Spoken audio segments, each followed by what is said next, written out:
Bonjour à tous, merci na confiance. Vous salara na première chaîne YouTube à travers les mondes télé Chango. Vous en essayez mingi, vous na bino entretien et alelo to yambi pour na bino. Parti n'a pas perdu les élections, il a gagné les élections. Boye bisa bango bati kapeli seki. Congolais asi la muki. La muka asala ka ba réflexion ya bien pour na mboka oyo. FCC na la muka ba ebani bien. Manque à confiance ils a déjà.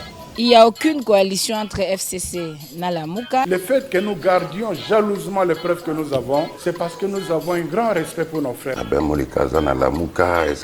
Ensemble, union sacrée. Le blocage au niveau de la CENI a un nom. Il s'appelle Monsieur Félix Tshilombo. Ngai nazali garde corps ya honorable Franck Diongo ngai oyo bakanga biso à l'époque ya Kabila tukutaka ne prison ngande na tambola na ye na baninga nga oyo eloko ekomi lelo photo lo bango sali biso pasi tukatisa ki mboka iko changer mais mboka changer te vraiment babomi mboka to uti matanga ya papa docteur Kabamba oyo azalaki ancien IDPS to komi kuna na matanga bapesi honorable place avant honorable Franck Diongo avanda ki na kiti.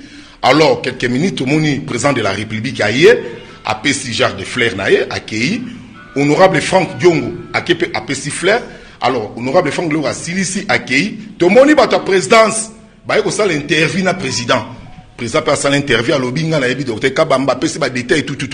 Et sili, tout jusqu'au toko na mutuka. Chauffeur à côté, ndeko na biso pe moko liboso à côté liboso. Ngai na honorable Franck Diongo a koti muninga na koti nga na koti to fandaki ligne moko na honorable Franck Diongo na siba jipi pe mususu misatu ba koti to bandi ko kende là to bandi ko kende to komi justement côté ya triomphal to ye komona ba JR wana oyo ba kangaka biso à l'époque ya Kabila ba JR wana oyo ba kangaka biso to moni bango ba ko landa mouvement na biso to bando ke to biso honorable to moni ba to ba ko landa biso honorable habité na cinéma to beta na tour total so na to tourner le to tourner bango pe ba tourner to ba do to songi sous triomphal pour ça bi bon to ko ta triomphal to ko triomphal to mo la ba ko landa ka mouvement na biso là to tourner to bando ya to kotisko wileri to bandi ko ya na wileri to moni sikoyo make ba ko ya na ndenge ya mabe to moni jeep ya la police na mona ki Colonel Ongange na ko ba bien na moni Colonel Ongange o ya king este alaki antenne civile na moni capitaine mo batambula na ye na moni ba lieutenant na moni ba soldat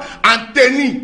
Alors là to komi siko justement côté ya Kabinda jeep la police e ou bakangi capitaine là a tourné boso a tie maboko boy moi ba tuto leka ezate ba seclin ba mo mutuka ba lobi boye bino yo soboza na kati bokita mais ya kitate ngako mais to sali nini bo ya kitate honorable Franck alobi ngala ko kitate na ko kita population mona les honorable kiti population moni bango na bango sola mais nel bo kiti c'est bo som sexe boy to yito to honorable Franck dobi bo to mokate bo sala kimia na tuni bango asali nini boke na biso wapi. Alors ba ba sungise comme le roi Oswana et comme discussion ba kena ba tu biso misa ba to nyoso ba tiki biso ba bilo ko kende te no botikala ba tu chauffeur ba betie mbata ba tu chauffeur ba sungise na sima allez ba tu capitaine na tu mutuka démarrer ba keina honorable chauffeur peut to monia ye wana ndem ta ko continuer ba ninga msupi ba ko koloba amakambo oyo leki lelo pour ne pas que na répéter oyo muninga na nga uti koloba na kokozonga ka mwa mukesi mako taliselo komoko na monaki yango suspect d'abord tango tokomaki tango tokomi na matanga ezaki na cinquantenaire ezaki matanga ya docteur Kabamba à notre arrivée tango tokomi tango honorable Franck Diongo ake kufanda biso ba garde na ye pe to lukesi kana biso to tele maningi place batunyo so batelemaki mais chose grave batu ya renseignement baye tout autour na biso. On n'avait pas compris cette histoire. Bazoya ko baluka tout autour na biso tout oh biso to yebi bango parce que baza bato basala kana tede to yebi bango bakanga biso déjà bazo le kalika na sima biso ce que to mitu no bato yo renseignement ngo basala kana sima mkongo na biso to ndenge nini après na ndenge ba président ko déposer gerbe de fleurs basali mo interview to yeko longwa wana tango tuzo zonga to yeko mona ba même personne wana ba matina ba moto bazo landa biso na sima mkongo to signaler mokonzi na biso honorable Frank Diongo que non, il y a des gens à renseignement to yebi bango na kanchachi bazolanda biso na bamoto. Honorable parce que effectivement bazolanda biso to mekana nous ko changer moi destination. To c'est le la to baluka, to baluki balandi biso. Vers le bito baluka, to baluki balandi biso lisusu. Jusqu'à ce que tango to yeko koma na croisement ya Mushi na Kabambar na sima ya Kanga journée place roulage à Zalakawana nde toye komona plus de 50 personnes ba misusu baza na tenue civile ba misusu bazali na tenue à la police ba ye ba cercle biso toyebi to ba civil na meto identifier bango ezalaki te ba bandi ko menacer biso sérieusement biso to lobi te mokonzi okokita te tozo bloquer mutuka mokonzi abite ngana kokita te pona problème n'est-ce que toza un problème na bango ce bazo luka ngana kokita ba omona ngai honorable Frank Diongo aye kokita bandeko ba bandi ko menacer honorable ba menacer na biso to tuni bango bozo ke na honorable wapi balobi ordre outil likolo balakisi biso ni mukanda ni document moko zo justifier que batindaki bango ba ya ko honorable balobi ke ordre outil likolo honorable awene ko yebelango kuna. Après ba eko honorable ba mena biso pe to sali résistance ba menacer biso ko simba biso na banzoto honorable abisi c'est comme ça ba nanga bo bangate oza mabele na ngai na ko bangate botika to kende bugo ba kesika na zali nde ba eko honorable na chauffeur ba koti na bango na mutu bandi ko beta chauffeur ali ba eko kende na honorable destination inconnue après 1 heure d'ita to yo mona chauffeur azongi nde chauffeur sko ayi ko yebisa biso moi mukyo azali nango ye moko koleka après sa témoignage pour n'abo comprendre makambo nini o chauffeur amona ki suite à makambo côté bakendeki na honorable Frank Diongo et salami exactement à partir ya ba 13h tango tolongwe matanga na ba 12h à partir to kende vers ba 13h parce que tolongwaki matanga na cinquantenaire to ki na siège na biso à parti quand on a constaté qu'on était en train d'être poursuivi c'est alors que honorable habité to kende na siège à partir to ya sikoyo na Gombe ba continuer toujours kolanda biso nde ba ko kanga biso tout juste na sima ya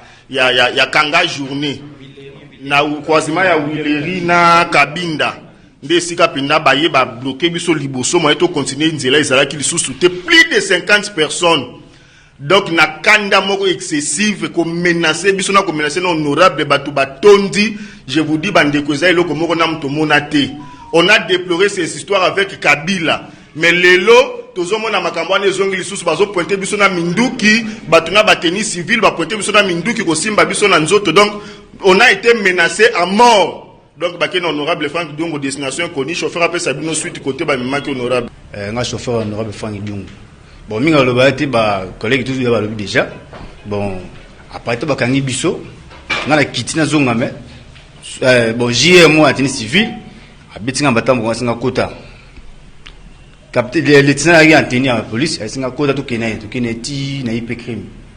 Commis. Na da mutu honorable tout bon na sali nini. Vous allez qui n'a pas speaker na sali nini vous manga sans mandat sa nini. O comme na présent makambo ya biso teza likolo. O ba bisika ngona. Tu te comme na IP crime to koti, ba na bureau moi assez.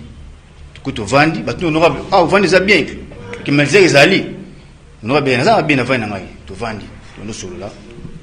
Honorable atundi bango abi bon atundi bango lieutenant atundi bon po mini bokangeli ngai asi mukonzi ngana po mite isayi kwa likolo colonel mo isabi kwa kufoye mo colonel mais asi bango o to mona trisi bali bana ba GE nde mi mamo ali conseiller de bana to dina honorable bana ka mo ya noir ya blindé beza ba ile tamba suite ya président ba marque wana so ya noir za fumé fort honorable ko matanga na mataboye type mo ta wa costume ya kakibo esinga atinga maboko boy ndi ba costume honorable baki na destination wana nde ebité Katangaises et Katangais, chers frères et sœurs partisans de la paix, la Fondation Katangaise se dit une fois de plus indignée devant de multiples incidents perpétrés, des désordres institués, d'arbitraires planifiés et d'humanité déshumanisée par des ennemis de la paix, de l'unité et de la cohésion nationale. Si certains Congolais se sont vus privés arbitrairement de leur liberté, d'autres ont vu leur domicile vandalisé à la grande désolation des paisibles citoyens. Comme si cela ne suffisait pas, le dimanche 18 juin 2023 dans la ville de Kasumbalesa, des jeunes gens qui ont bénéficié de l'hospitalité katangaise et cervelés, motivés on ne sait par quel mobile, se sont violemment attaqués aux évêques de l'église catholique, des ministres de Dieu et princes de l'église. Du poil de la bête, les énergumènes qui ont pu ainsi profaner le lieu de culte. Eu égard à tout ce qui précède, la Fondation katangaise dénonce avec la dernière énergie toutes ces velléités qui se commettent au vu et au su de tout le monde. La Fondation katangaise fustige toutes ces pratiques qui sont de nature à déconsidérer toute allégation d'état de droit. Et cette barbarie sans façon qui prend une ampleur délinquante. Chers frères et sœurs, ce n'est pas à cette fin-là qu'on aurait à privilégier un climat de paix et d'entente entre les communautés vivant au Katanga qui s'éveillent pacifistes, raison pour laquelle nous en appelons à un retour au bon sens concernant les inciviques qui se prennent pour maîtres du monde, à qui tout est permis. Que ces provocateurs-là se résignent au respect mutuel et que les partis politiques dont la jeunesse se comporte en barbares voyous et brigands veillent à leur réarmement civique et moral pour la promotion de la paix. Rien que la paix. Chers frères et sœurs, ne trouvez pas naturel ce qui se produit sans cesse. Mentir sur une personne dans le but d'amener les gens à la détester est la pire méchanceté humaine. Le bien de l'État, la tranquillité et la liberté légitime exigent que tout arbitraire soit détruit, que la tribune ne nous sépare et que la politique ne nous divise. Long et dur le chemin qui de l'enfer conduit à la lumière. Celui qui ignore la direction du vent ne doit pas ouvrir le sachet de piment en poudre. Soyons donc du côté de l'espérance, mais d'une espérance conquise, lucide, hors de toute naïveté.